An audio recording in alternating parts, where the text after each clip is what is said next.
लेझिमचे बहारदार डाव, पारंपरिक मर्दानी खेळ आणि उत्साहपूर्ण हलगी पथकाच्या कडकडाटात श्री शिवराज्याभिषेक दिनानिमित्त गुरुवारी हिंदवी स्वराज्याचे संस्थापक छत्रपती श्री शिवाजी महाराजांची देवदर्शन पदयात्रा पालखी मिरवणूक काढण्यात आली।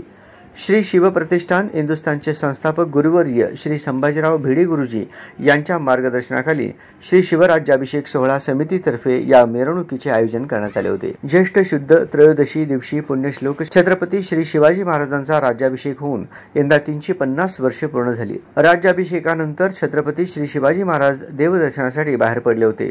तीच परंपरा धारकरांकडून सुरू ठेवण्यासाठी श्री शिवराज्याभिषेक दिनादिवशी देवदर्शन पदयात्रा पालखी मिरवणूक काढण्यात येते। प्रारंभी देवदर्शन पदयात्रा पालखी मिरवणुकीचे उद्घाटन ग्रामदैवत श्री सिद्धरामेश्वर मंदिरात बाळासाहेब घाडगे आणि पूर्व विभाग मध्यवर्ती गणेशोत्सव मंडळाचे अध्यक्ष संजय साळुंखे यांच्या हस्ते पालखी पूजनाने करण्यात आले। यानंतर मिरवणुकीस प्रारंभ झाला। मिरवणुकीच्या अग्रभागी भगवा ध्वज होता।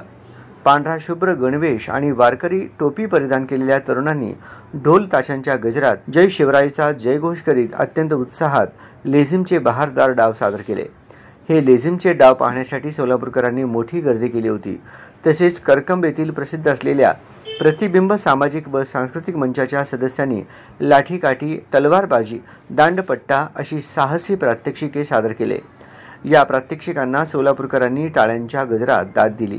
याशिवाय दोस्ती ग्रुपच्या हलगी पथकाने हलग्यांचा कडकडाट करीत वातावरणात जोश भरला। ग्रामदैवत श्री सिद्धरामेश्वर मंदिरापासून निघालेली देवदर्शन पदयात्रा पालखी मिरवणूक डॉक्टर बाबासाहेब आंबेडकर चौक, सरस्वती चौक, मेकॅनिकी चौक मार्गे छत्रपती श्री शिवाजी महाराज चौकात विसर्जित झाली।